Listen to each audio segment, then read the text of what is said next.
Hi all, welcome back. ഈ ഒരു daily learning സീരീസിൽ ഇന്ന് നമ്മൾ കവർ ചെയ്യാനായിട്ട് പോകുന്ന ടോപ്പിക്കാണ് TCS, tax collected at source.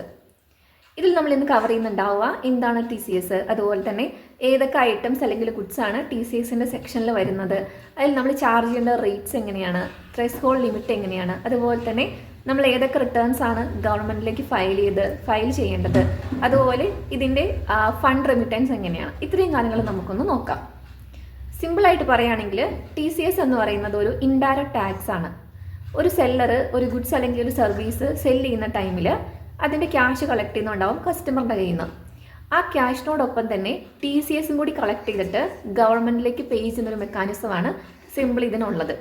നമ്മൾ കോമൺ ആയിട്ട് കേട്ടേക്കുന്ന ഒരു ടൈമാണ് TDS, tax deducted at source. TDSൻ്റെ കേസിൽ എമൗണ്ട് പേ ചെയ്യുന്നവരാണ് TDS കട്ട് ചെയ്തിട്ട് അത് ഗവൺമെൻറ്റിലേക്ക് കൊടുക്കുന്നത്.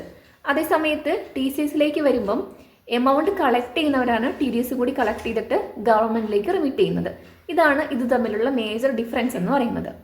ഇനി TCSൻ്റെ ഒരു ഹിസ്റ്ററി നോക്കുകയാണെങ്കിൽ ഇൻകം ടാക്സ് ആക്ട് 1961 TDSൻ്റെ ഒരു പ്രൊവിഷൻ ആദ്യമായിട്ട് ഇൻട്രൊഡ്യൂസ് ചെയ്യുന്നത്.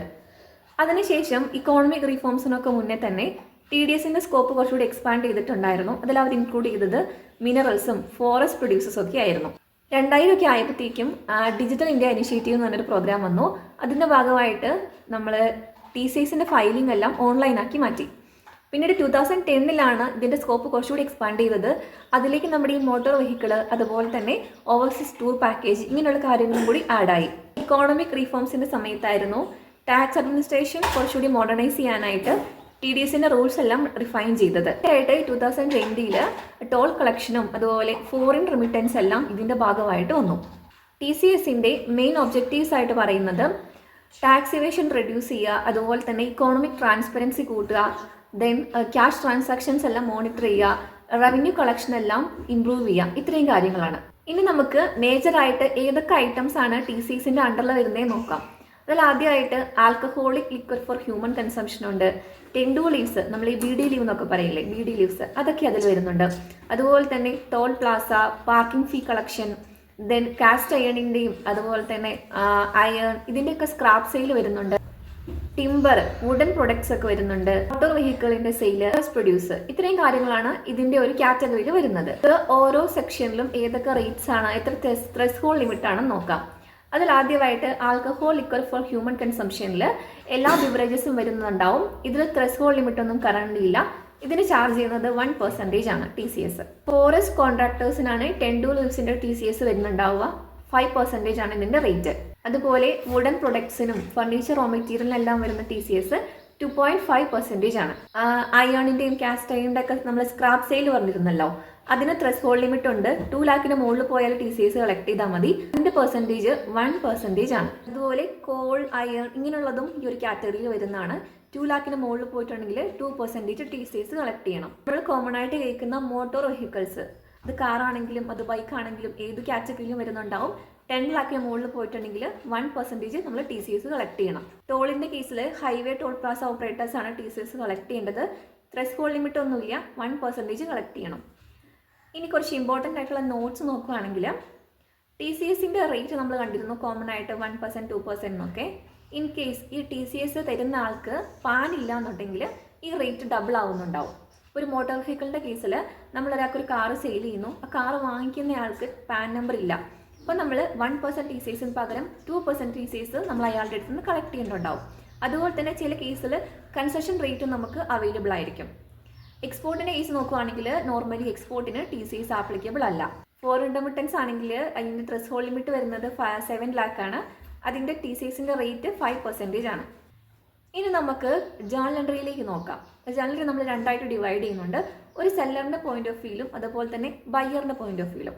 ഇപ്പം നമ്മുടെ ഓർഗനൈസേഷൻ മോട്ടോർ വെഹിക്കിൾ സെല്ല് ചെയ്യുന്ന ഓർഗനൈസേഷൻ ആണ്. അപ്പോൾ നമ്മൾ ഇതുപോലെ ഒരു കാറ് വിറ്റു ഒരു 15 lakhന്. അപ്പോൾ അതിൻ്റെ എൻട്രി എങ്ങനെയാണ് പോസ്റ്റ് ചെയ്യേണ്ടത് നോക്കാം. നോർമലായിട്ട് നമ്മളൊരു സാധനം വിൽക്കുന്ന സമയത്ത് ബാങ്ക് അല്ലെങ്കിൽ ഡെപ്റ്റേഴ്സിനെ ഡെബിറ്റ് ചെയ്തിട്ട് നമ്മൾ സെയിൽ ഇൻകത്തിനെ ക്രെഡിറ്റ് ചെയ്യുകയാണ് ചെയ്യുന്നത്. ഈ ഒരു കേസിൽ നമ്മൾ TCSും കൂടെ കളക്ട് ചെയ്യുന്നുള്ളതാണ് നമ്മൾ TCSൻ്റെ ലെഡ്ജറും കൂടി ഇതിലേക്ക് ആഡ് ചെയ്യേണ്ടത് ഉണ്ട്. അപ്പോൾ അതിൻ്റെ എൻട്രി വരുന്നുണ്ടാവുക ബാങ്ക് അക്കൗണ്ട് അല്ലെങ്കിൽ ഡെപ്റ്റേഴ്സ് അക്കൗണ്ടിന് നമ്മൾ ഡെബിറ്റ് ചെയ്തിട്ട് ക്രെഡിറ്റ് ചെയ്യേണ്ടത് സെയിൽ ഇൻകത്തിനെയും അതുപോലെ തന്നെ TCS പേയബിൾ എന്നൊരു അക്കൗണ്ടിനെയും കൂടിയാണ് നമ്മൾ TCSനെ ക്രെഡിറ്റ് ചെയ്യുന്നത്. അപ്പോൾ എൻട്രി വരുന്നുണ്ടാവുക bank account debtor to sale to TCS payable എന്നായിരിക്കും. ഇനി ഒരു എമൗണ്ട് നമ്മൾ ഗവൺമെന്റിലേക്ക് റെമിറ്റ് ചെയ്യുന്ന സമയത്ത് അതിൻ്റെ എൻട്രി വരുന്നത് TDS പേയബിൾ അക്കൗണ്ടിനെ ഡെബിറ്റ് ചെയ്തിട്ട് നമ്മൾ ബാങ്ക് അക്കൗണ്ടിന് ക്രെഡിറ്റ് ചെയ്യുകയാണ് ചെയ്യുന്നത്. ഇതൊരു സെല്ലറിൻ്റെ പോയിന്റ് ഓഫ് വ്യൂ. ഇനി ഒരു ബയറിലേക്ക് വരികയാണെങ്കിൽ ഇപ്പം നമ്മുടെ ഓർഗനൈസേഷൻ ഒരു കാർ വാങ്ങിക്കുന്നു. അപ്പോൾ നമുക്കതൊരു ഫിക്സഡ് അസറ്റ് ആയിരിക്കും. അപ്പോൾ നമ്മൾ കാർ അക്കൗണ്ടിനെ ഡെബിറ്റ് ചെയ്തിട്ട് ബാങ്ക് അല്ലെങ്കിൽ ക്യാഷ് അക്കൗണ്ടിനെ ക്രെഡിറ്റ് ചെയ്യുമായിരിക്കും ചെയ്യുന്നുണ്ടാവുക. ഇതിൽ നമ്മൾ TCSും കൂടെ പേ ചെയ്യുന്നതുകൊണ്ട് തന്നെ TCSും കൂടെ ആഡ് ചെയ്യണം. അപ്പോൾ എൻട്രി വരുന്നുണ്ടാവുക motor vehicle account debit TCS receivable account debit to bank എന്നായിരിക്കും. നമ്മളെ സംബന്ധിച്ചിടത്തോളം TCS എന്ന് പറയുന്നത് ഒരു കറണ്ട് അസറ്റാണ്. നമുക്ക് ആ ഒരു ഇയർ എൻഡിൽ ഇൻകം ടാക്സിൻ്റെ റിട്ടേൺ ഒക്കെ ഫയൽ ചെയ്യുമ്പോൾ നമുക്കത് റീഫണ്ട് ആയിട്ട് കിട്ടുന്ന ഒരു എമൗണ്ടാണ് TCS. അതുകൊണ്ട് നമ്മളത് കറണ്ട് അസറ്റ് ആയിട്ടാണ് ട്രീറ്റ് ചെയ്യുന്നത്. ഇതാണ് അതിൻ്റെ എൻട്രി. ഇനി നമുക്ക് ഇയർ എൻഡ് ആവുന്ന സമയത്ത് ഇൻകം ടാക്സ് റിട്ടേൺ ഫയൽ ചെയ്യുമ്പം ഇതിൻ്റെ അഡ്ജസ്റ്റ്മെൻറ്റ് എൻട്രി പോസ്റ്റ് ആവുന്നതാണ്. അതുപോലെ തന്നെ നമ്മൾ അഡ്വാൻസ് ടാക്സ് പേ ചെയ്യുന്നുണ്ടെങ്കിലും അതിനോട് നമുക്ക് TCS അഡ്ജസ്റ്റ് ചെയ്ത് എൻട്രി പോസ്റ്റ് ചെയ്യാനായിട്ട് കഴിയും. അപ്പോൾ നമ്മൾ പ്രാക്ടിക്കലായിട്ട് നോക്കുകയാണെങ്കിൽ ഒരു 15 ലാഖിനാണ് നമ്മളൊരു കാറ് വാങ്ങിച്ചത്. 15 ലാഖിൻ്റെ കാറിന് 1% TCS വരുമ്പം 15,000 ആയിരിക്കും TCS വരുന്നത്. അപ്പോൾ അതിൻ്റെ എൻട്രി എന്ന് വരുന്നത് motor vehicle account debtor 15 lakh, TCS receivable account debtor 15,000 to bank 15,50,000 ആയിരിക്കും അതിൻ്റെ എൻട്രി വരുന്നുണ്ടാവുക. TCSൻ്റെ റിട്ടേൺ ഫയലിംഗിലേക്ക് വരികയാണെങ്കിൽ ക്വാർട്ടർലിയാണ് നമ്മൾ റിട്ടേൺസ് ഫയൽ ചെയ്യേണ്ടത്. ഫോം 27EQ എന്നുള്ള റിട്ടേൺ ആണ് നമ്മൾ ഫയൽ ചെയ്യുന്നത്. അപ്പം നമ്മൾ April to March financial year follow ചെയ്യുകയാണ്. അപ്പോൾ ആദ്യ ക്വാർട്ടർ എന്ന് പറയുന്നത് ഏപ്രിൽ ടു ജൂൺ ആയിരിക്കും. അതിൻ്റെ റിട്ടേണിൻ്റെ ഡ്യൂ ഡേറ്റ് വരുന്നുണ്ടാവുക നെക്സ്റ്റ് മന്തിൻ്റെ ലാസ്റ്റ് ഡേ ആയിരിക്കും, അതായത് ജൂലൈ 31. ഇങ്ങനെ തന്നെയാണ് ബാക്കി എല്ലാ മന്തിനും ഫോളോ ചെയ്ത് വരുന്നത്. TCS കളക്ട് ചെയ്യുന്നയാൾ TCSൻ്റെ സർട്ടിഫിക്കറ്റും കൂടി ഇഷ്യൂ ചെയ്യണം. ഇത് ഫോം 27Dയിലാണ് ഇഷ്യൂ ചെയ്യേണ്ടത്. ഇത് മെയിനായിട്ട് യൂസ് ചെയ്യുന്നത് TCS കൊടുക്കുന്ന ആൾക്ക് അവരുടെ ഇൻകം ടാക്സ് റിട്ടേൺ ഉപയോഗിച്ച് ക്ലെയിം ചെയ്യാനാണ് ഇത് ഉപയോഗിക്കുന്നത്, ഈ ഒരു സർട്ടിഫിക്കറ്റ്. ഇതിൽ മെയിനായിട്ട് ഉണ്ടാകുന്ന കാര്യങ്ങൾ എന്ന് പറയുന്നത് ഈ കളക്ട് ചെയ്യുന്ന നെയിം, പാന്, കളക്ട് ചെയ്ത എമൗണ്ട്, അതിൻ്റെ ഡേറ്റ്, അതുപോലെ ഏത് സെക്ഷനിലാണ് കളക്ട് ചെയ്തത്, ഇത്രയും കാര്യങ്ങളായിരിക്കും അതിലുണ്ടാവുക. കറക്റ്റ് ഡ്യൂ ഡേറ്റിൽ തന്നെ നമ്മൾ എമൗണ്ട് റെമിറ്റ് ചെയ്യുകയോ അല്ലെങ്കിൽ നമ്മൾ റിട്ടേൺ ഫയൽ ചെയ്യാതിരിക്കുകയോ ചെയ്തിട്ടുണ്ടെങ്കിൽ നമുക്ക് ഇൻട്രസ്റ്റും അതുപോലെ പെനാലിറ്റി ഒക്കെ വരാൻ ചാൻസ് ഉണ്ട്. TCSൻ്റെ കേസിൽ കോമൺ ആയിട്ട് വരുന്ന മിസ്റ്റേക്സ് ആണ് നമ്മൾ ത്രെഷ് ഹോൾഡ് ലിമിറ്റ് പ്രകാരം കളക്ട് ചെയ്യാതിരിക്കുക എന്നുള്ളത്. ഇപ്പോൾ മോട്ടോർ വെഹിക്കിളിലൊക്കെ ആണെങ്കിൽ 10 lakh ആണ്. ആ ഒരു ലിമിറ്റ് നമ്മൾ ഫോളോ ചെയ്യാതിരിക്കുക, അതൊരു മിസ്റ്റേക്കാണ്. അതുപോലെ തന്നെ നമ്മൾ റോങ് ആയിട്ട് റേറ്റ് സെലക്ട് ചെയ്യാം. പാൻ ഇല്ലാന്നുണ്ടെങ്കിൽ നമ്മളായിട്ട് ഡബിൾ ആയിട്ട് ചാർജ് ചെയ്യേണ്ടി വരും. അതൊക്കെ നമ്മൾ വിട്ടുപോകുന്ന കേസ് ഇതിൽ വരാനുള്ള ചാൻസ് ഉണ്ട്. അതുപോലെ നമ്മൾ കറക്റ്റായിട്ട് റിട്ടേൺ ഫയൽ ചെയ്യുക, TCS സർട്ടിഫിക്കറ്റ് ഇഷ്യൂ ചെയ്യാതിരിക്കുക, ഇതൊക്കെ ഇതിൽ വരാവുന്ന ഇഷ്യൂസാണ്. ഇന്ന് നമ്മൾ പറഞ്ഞ കാര്യം ഒന്ന് കൺക്ലൂഡ് ചെയ്യുവാണെങ്കിൽ TCS എന്ന് പറയുന്നത് ഒരു ഇൻഡയറക്റ്റ് ടാക്സ് ആണ്. ഇതൊരു സെല്ലർ കളക്ട് ചെയ്തിട്ട് ഗവൺമെൻറ്റിലേക്ക് പേ ചെയ്യേണ്ട ഒരു എമൗണ്ട് ആണ്. ഇത് മെയിനായിട്ട് കവർ ചെയ്യുന്ന areas alcoholic liquor for human consumption, അതുപോലെ കാസ്റ്റ് അയണിൻ്റെ ഒക്കെ സ്ക്രാപ്പ് സെയില്, മിനറൽസ്, അതുപോലെ തന്നെ മോട്ടോർ വെഹിക്കിളിൻ്റെ സെയില്, ടോള് അല്ലെങ്കിൽ പാർക്കിംഗ് ഫീ കളക്ഷൻ, ഓവർസീസിൻ്റെ റെമിറ്റൻസ്, ഓവർസീസ് ടൂർ പാക്കേജ്, ഈ കാര്യങ്ങൾക്കെല്ലാം നമുക്ക് TCS ആപ്ലിക്കബിൾ ആണ്. അതുകൊണ്ട് തന്നെ നമ്മൾ ക്വാർട്ടറിൽ ഇതിൻ്റെ റിട്ടേൺ ഫയൽ ചെയ്യും, ഗവൺമെൻറ്റിലേക്ക് എമൗണ്ട് റെമിറ്റ് ചെയ്യുകയും വേണം. അതുകൂടാതെ ഇത് കളക്ട് ചെയ്യുന്ന ആൾ TCSൻ്റെ സർട്ടിഫിക്കറ്റും കൂടി ഇഷ്യൂ ചെയ്യണം ഫോം 27Dയിൽ. ഈ ഒരു സെഷൻ നിങ്ങൾക്ക് വാല്യുബിൾ ആണെന്ന് തോന്നുന്നുണ്ടെങ്കിൽ വീഡിയോ ലൈക്ക് ചെയ്യുക. അതുപോലെ തന്നെ നിങ്ങൾക്ക് ഏതെങ്കിലും ടോപ്പിക് സജസ്റ്റ് ചെയ്യാനായിട്ടുണ്ടെങ്കിൽ കമൻറ്റ് ചെയ്യുക. അടുത്തൊരു സെഷൻ നമുക്ക് കാണാം. താങ്ക്